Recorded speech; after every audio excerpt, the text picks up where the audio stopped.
Salve aí, galerinha do outro lado da tela. Então, hoje a gente vai estar resolvendo algumas questões de gráfico. Como assim? Não é português, não é matemática, não é química? Não. Eu fiz um vídeo aí semana passada, auxiliando aí vocês na leitura de gráficos. Muita gente tem dificuldade, às vezes, não é com a matéria, sim com o gráfico propriamente dito. Então, eu fiz um vídeo explicando algumas coisinhas e hoje a gente vai exercitar. Fazendo alguns cálculos aí, alguns gráficos pra gente ver a leitura e treinar isso daí legal. Show de bola? Então, vamos lá. 6 soluções aquosas de nitrato de sódio, ANO3, numeradas de 1 a 6, foram preparadas em diferentes temperaturas, dissolvendo diferente massa de nitrato de sódio em 100 gramas de água. Em alguns casos, o nitrato de sódio não dissolveu completamente. Esse gráfico, o gráfico vai estar no próximo slide, representa a curva de solubilidade em função da temperatura. Alguns pontos correspondem, 6 pontos correspondem aos 6 sistemas. Beleza. Desculpa. Tô quase bom. Então, aqui no gráfico a gente tem a flutuação da solubilidade do nitrato de sódio a partir da temperatura. Alguns sais dissolvem com maior ou com menor temperatura. Por exemplo, o ácido. Vou dar um exemplo de um ácido falando de sal, né? Mas é o mais conhecido, o ácido carbônico. Peraí, não está conhecido ainda não. Refrigerante. Refrigerante de Minas Gerais. Eles têm o ácido carbônico lá dentro, que é ele que dá o gás. Quanto mais gelado, vocês veem que tem mais gás. Ou seja, esse ácido está mais dissociado, mais dissolvido ali no meio. Tem mais carbono ali no meio da história. Carbônico, gás carbônico, na verdade, que é ele que dá as bolinhas ali. Deixa o refrigerante cheio do gás. Quando ele está quente, ele tem menos gás. Oh, agora ficou mais fácil de entender. E, na verdade, melhor ainda. Quando ele está quente, o gás vai todo embora, não é? Quando ele está geladinho, você quase não vê gás. Aí fica um pouquinho melhor. Mas vamos lá. Vamos para o nitrato de sódio. A gente tem alguns pontos. Uma das coisas mais fáceis para a gente enxergar é a gente pegar linhas e comparar os valores. Vamos lá. Vou pegar aqui. Tá retão essa minha linha, né? Ainda bem que eles estão bem diferentes. Não vai dar para embolar tanto. Vamos lá.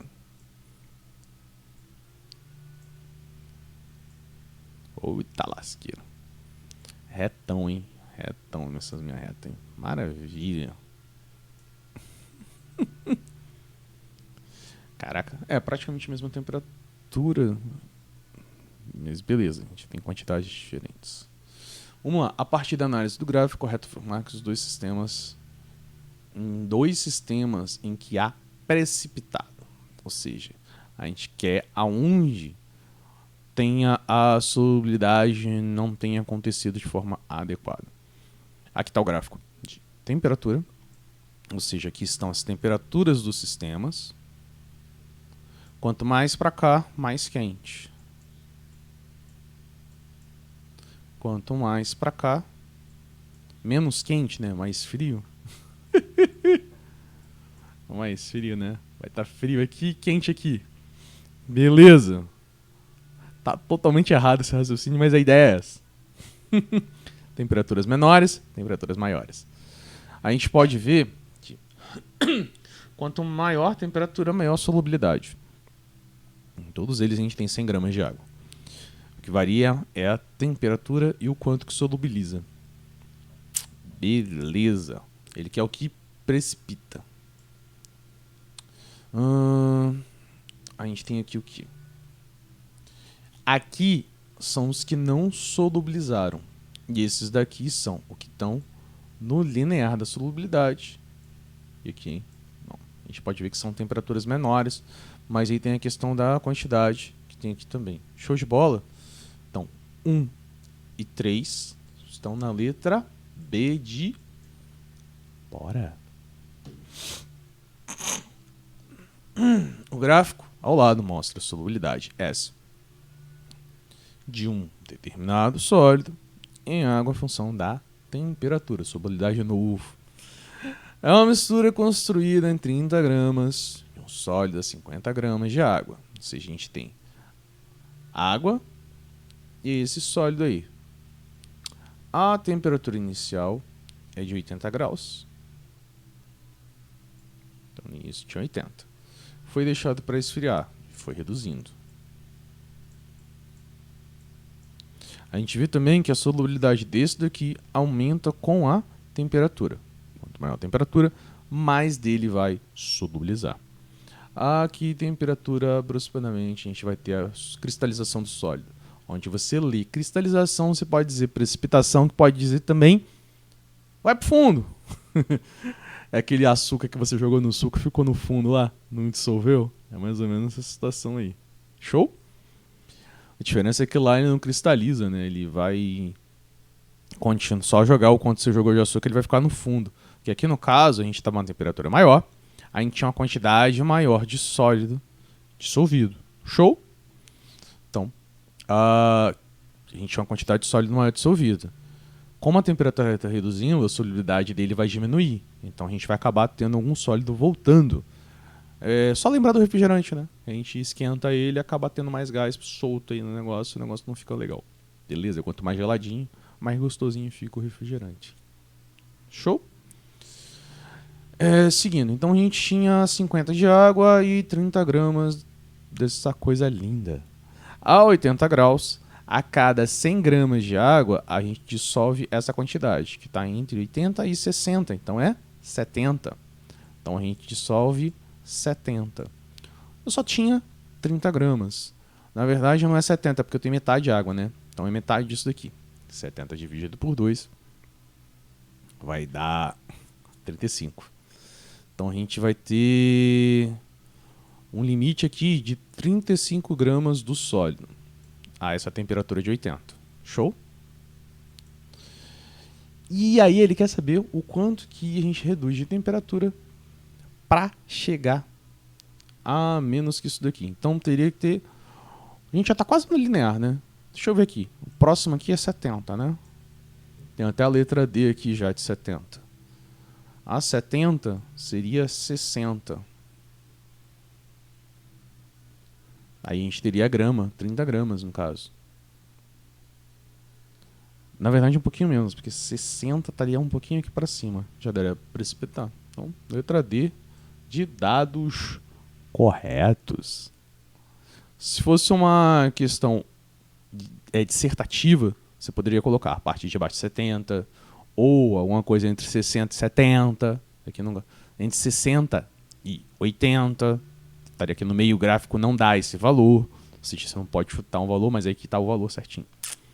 Beleza? Então, bora para a próxima. Observe o gráfico a seguir. A quantidade de sulfato de césio, essa coisa linda, né? Césio, enxofre e oxigênio, é capaz de atingir a saturação a 500, saturação de 500 gramas de água a temperatura de 60 graus. Quantas gramas aproximadamente? A quantidade de sulfato de césio capaz de atingir a saturação de 500 gramas de água. Tá, aqui ele faz o cálculo com 500, né? Então, ele quer alguma coisa que seja 5 vezes mais que isso. Basicamente, quanto de césio a gente vai ter a 60 graus, que esse daqui é 60. 60, a gente tem 200, tá aqui, 200 gramas. Em 100 gramas de água. Show? Então, 100, 200. No caso, ele quer 500 x. Corta aqui, fica 5 vezes 200, 1000. Letra E de escolha correta. Então vamos para a próxima. O gráfico abaixo representa a variação de temperatura observada se aquecer a substância a partir de 25 graus Celsius. Tá aqui. Então o primeiro tá aqui, a temperatura aqui, e aqui a gente tem o tempo, outra variável. Questão de mudança de estado físico. Perfeito. A partir de 25 graus Celsius, temperatura sinal de alternativa correta. Tá aqui, platô de 41, a gente tem um ponto de fusão. E o platô de 182, a gente tem um ponto de ebulição. Aqui a gente está sólido, aqui a gente está sólido mais líquido, aqui a gente só está líquido, aqui a gente está líquido e gasoso, e aqui a gente está gás. Show? Porque a gente não tem mudança de temperatura, obviamente, então a gente está mudando de estado físico. Onde tem mudança de estado físico, onde tem a temperatura crescente, a gente não tem mudança de estado físico, sim elevação de temperatura.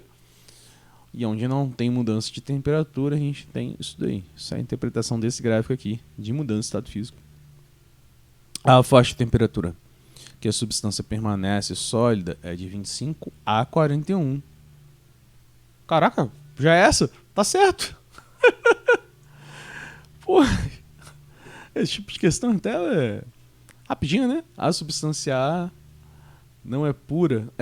Se não fosse pura, esses platores aqui estariam um pouco irregulares. A temperatura de ebulição é 41? Não. De ebulição é 182. A faixa de temperatura em que a substância permanece líquida, menos 82? Não, isso daqui é sólido. Só para confundir o menos, né? Em 25 graus Celsius, a temperatura é um líquido? Não. É sólido. É A mesmo? Então, vamos lá. Avante. Um estudante recebeu uma amostra de água pura sob a pressão de 1 atm, inicialmente a 50 graus Celsius, uma aguinha morninha. A amostra estava submetida ao resfriamento de 0 graus Celsius. Tá. Então ela foi aquecida e depois resfriada a 50 graus Celsius. Beleza. Permaneceu, daí já nem pra gente tentar... Desculpa. Permanecendo alguns minutos nessa temperatura. Então a 0 graus Celsius a gente tem um platô.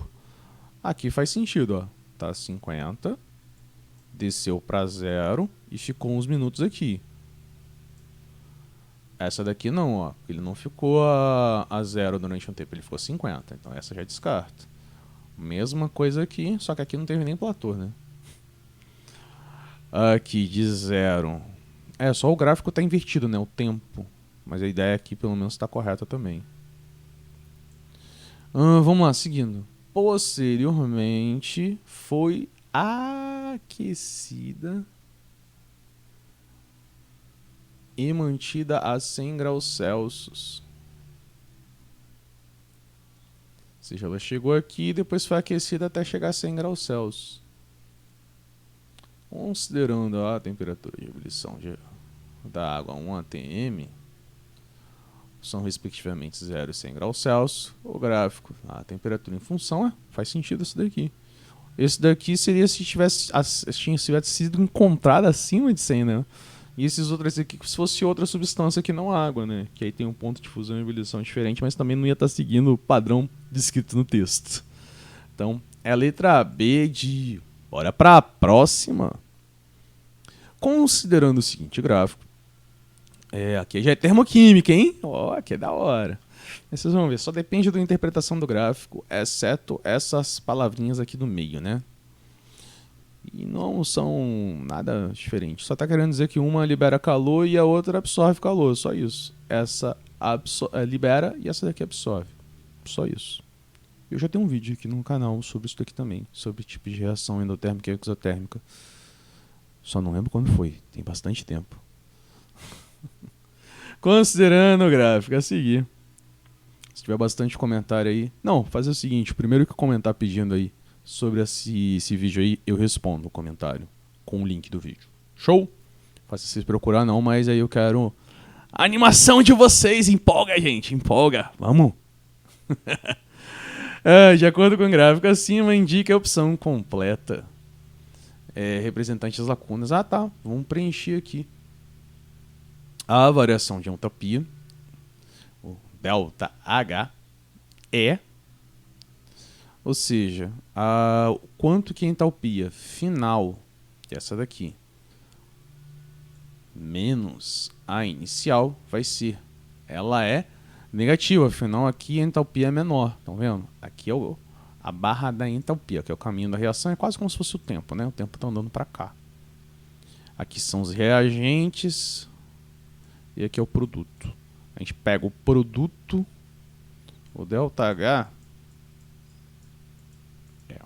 produto menos reagente. Na verdade, é a entalpia deles.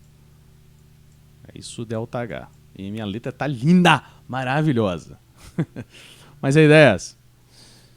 Então, aqui a entalpia deles é menor do que a inicial. Então, o que aconteceu? A gente tem uma variação negativa. Afinal, esse número aqui é maior do que esse. Então, um número maior menos um número menor vai dar um número negativo. Então, é negativo. E no caso, como a entalpia dos produtos são menores, então a energia foi liberada. Então, uma reação exotérmica, não endo. Endo absorve. Show? A outra parte é o quê? E a reação é porque processa, que é o que a gente já acabou de falar, está liberando energia. A letra D de dados corretos. Show de bola. Então, bora para a próxima. Para as reações que ocorrem com troca de calor sob pressão constante, variação de ΔH, variação de entalpia, é dada pela diferença de entalpia de produtos e dos reagentes, que foi o que a gente acabou de ver. Conforme indicado na figura abaixo. Essa figurinha aqui, mó da hora. Sobre as reações ocorrem troca de calor, analisando os gráficos é correto afirmar que... Opa, vamos ver o que é o certo.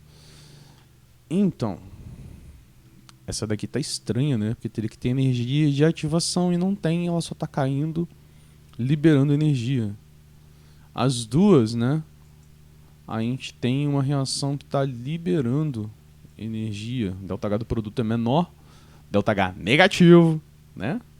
As duas têm ΔH negativo. Perfeito? Ambas repressões processam endotérmico? Não, é exotérmico. No gráfico B, a diminuição da barreira de energia artificial através de um catalisador. Sim, a gente está representando um catalisador aqui.